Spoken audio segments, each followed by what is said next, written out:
Today we're going to be talking about sleep. Now, sleep is one of the most important aspects of our life, health and longevity, and yet it is increasingly neglected in the 21st century society. I, for one, know that I always had these things where sleep is a cousin of death. I was running multiple businesses, working the doors on the nights, doing on-call in the mornings, and then going to stations as well. It has devastating consequences on absolutely all of us, and every major disease in the developed world, Alzheimer's, cancer, obesity, diabetes, has strong causal links to deficient sleep. Based on a journal of global health, first responders are as much as 3 times more likely to suffer from insomnia than non-shift workers, and in a recent UClan document stating 61% of firefighters have sleep problems.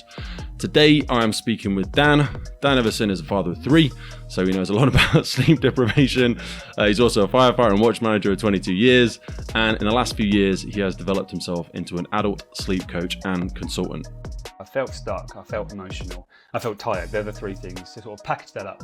Tired, stuck and emotional, going nowhere. That was the pain point that meant that I walked into a different world and I started to change my mindset, change the way I approached my sleep, as well as conversation, communication, the way I approached my work, the way I approached exercise, how I ate, what I drank. Certainly alcohol was a part of that journey, and so lots of speed bumps along the way and lots of dead ends, but essentially a better place than I was. The best performance enhancing drug that's on the market is absolutely free. Everyone can have it every single night, and yet we choose not to have it.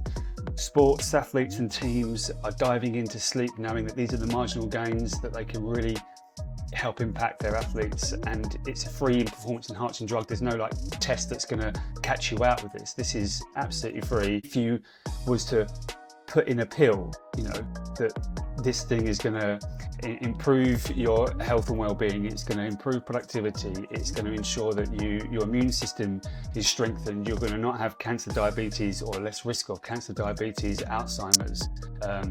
It's going to make you feel amazing and more positive and alert and awake and cognitive, and your mood is going to be improved, and you're going to look younger. I mean, the list goes on, and that was in a pill. Imagine what the pharmaceutical companies would pay for that. 4 years ago was when I changed my sleep, and about 10 months to a year later, I looked back at it and said, why was sleep so transformative for me? I went through a bit of a personal development journey, and sleep was one of the first things I changed. So yeah, about 3 years ago, I started diving into why it was transformative, why it was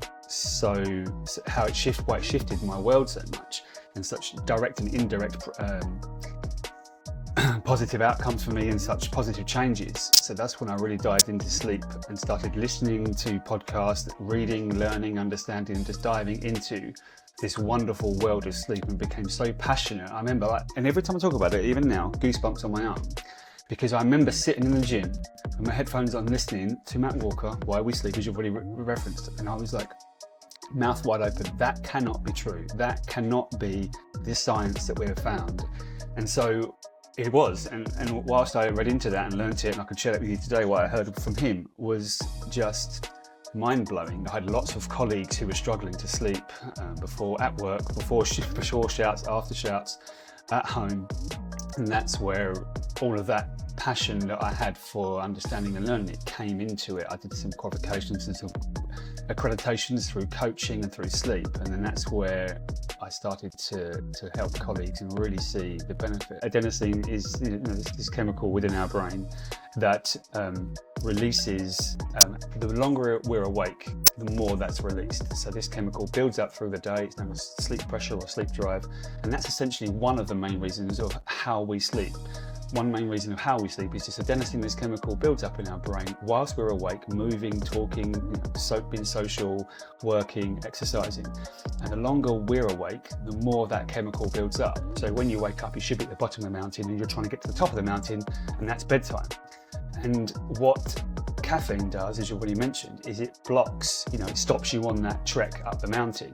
It doesn't mean that the build-up is still occurring. It is still occurring, but it's just those receptors are being blocked by the caffeine, which is why caffeine and adenosine sound very similar. And so caffeine sits nicely into that receptor, which means that adenosine is just, if you put your thumb over a tap, it stops the water. Yeah, great, it's doing the job, okay? You don't feel tired anymore and you're alert and awake. But as soon as that caffeine releases and transients through and metabolizes through your system. You take your thumb off that tap and all of a sudden, boom, out comes all that chemical that's been building up, and that's where the coffee or the caffeine crash comes from. Caffeine is a psychoactive drug. It's a great wakefulness aid, and I'm not bashing coffee, for instance, because the antioxidants in coffee is, unparalleled. It's just about enjoying it at the right time. And so in the evening when people are drinking caffeine, it's a wakefulness aid. It's going to make you alert. It's going to affect the architecture of your sleep. It's going to change the quality of your sleep. People that drink caffeine in the late afternoon, the early evening, they are reducing their deep sleep by 15% every single time they do that. So, and essentially what happens is, if you were to drop 15% of your deep sleep, that would mean we'd have to age you on average 14 years for someone to drop deep sleep by 15%. So you could either age yourself by 14 years or drink caffeine in the late afternoon or early evening every single night, which is what a lot of people do, which is why caffeine is becoming, although it's great for many things, it's just having that awareness. Melatonin is a hormone which is released when it's dark. So the lights go down like our ancestors, like the sun goes down, within a couple of hours it's absolutely pitch black, okay? The brain's like, oh, it's dark. The pineal gland releases a hormone called melatonin. Melatonin then starts the process of sleep. It starts to ready our brains and our body for that massive shutdown, for that wind down, so that we can sleep. It is over the counter. You can buy it. You haven't got to prescribe it. You can just buy it as a supplement. Like I said, many of the studies show that melatonin, in some cases, they tested like a few different melatonin brands or supplements out there, found that some of them had 600% more melatonin than there was advertised on that particular packaging. 600% in some cases, and on average I think it's like 150% more, the milligrams of these melatonin. I mean, melatonin is important because when you get to a certain age, certainly over 60 or 65, your melatonin production slows down. Also, if you have Asperger's or if you have autism, you have the way that your body processes melatonin, or certainly releases that for you, is different. So if you are over 65 in the neurotypical communities, you are not going to be producing melatonin as much. So yes, supplement melatonin.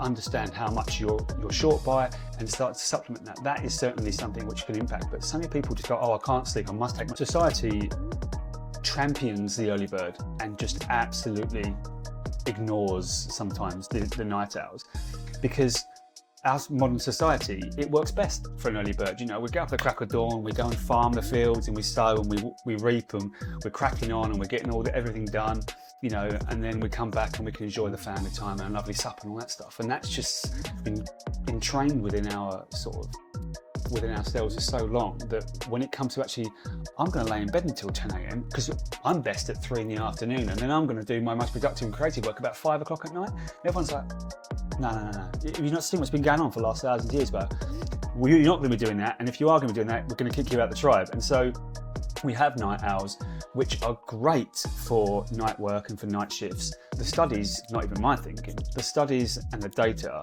suggests and recommends a movement towards not working nights at all, anywhere. But of course, that's that doesn't really help most people. And if people say to me, what can I do? And I say, is there any way you can stop doing night shifts? They're like, no. I'm like, okay, then we can work with that. But that's my first and foremost. I always step out the gate saying, if you can stop doing night work, then stop. We are diurnal creatures. We are designed to be awake in the day and sleep at night. We're not nocturnal, we're diurnal, and that's what we should do.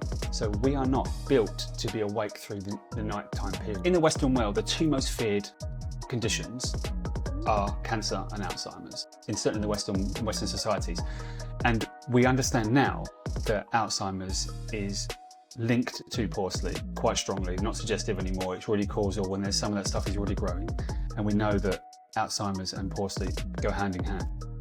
Now with cancer, with the World Health Organization having that classification around night shift workers, and we're understanding now that cancers are becoming more prevalent in people that are underslept, and certainly there are lots of links with cancer. It's just worth, and sometimes this can be really like doomsday stuff, and it's just like bash, and you come out of it going, oh my goodness, short term, mid-term, long term, all these health implications, I can't keep track of them all. It's just worth knowing that really we can't worry too much and look at those long-term. They're important to understand, and sometimes we can pull a lever with some of those long-term health implications. But really, it's understanding that these are the short-term implications that you're experiencing every day or every week. And so, what can you do that's going to, move the needle for you to get more sleep and to become the better version of yourself that you wish to be. In the modern societies, we speak about drink driving. It's no way, you can't do it. The police are all over it.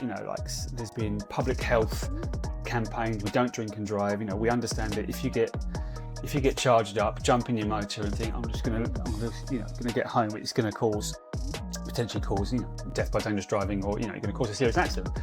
But drowsy driving causes more accidents and deaths per year than drug and drink driving combined. And yet, it's not, you can go and have 4 hours of sleep and then get in your car. The studies have shown that your blood alcohol content and you are impaired the same as if you was legally drunk. And yet people get in their cars, especially fire service or emergency service workers after night shifts, we get in our cars and we're driving two-ton death machine down the road, and we're underslept and we are drowsy and we can have micro sleep, so we're causing accidents and fatigue-related crashes that happen mostly between 10 and 2 a.m. It's such a danger, and some of the studies that I've shown, which one we speak about later today, is about car crashes and underslept. The Firefighters podcast was created to recognize, acknowledge, inspire, and hopefully even motivate these incredible individuals who have chosen to be part of the first responder community. Our drive and purpose is to create a legacy resource for the current and future generations of firefighters and first responders.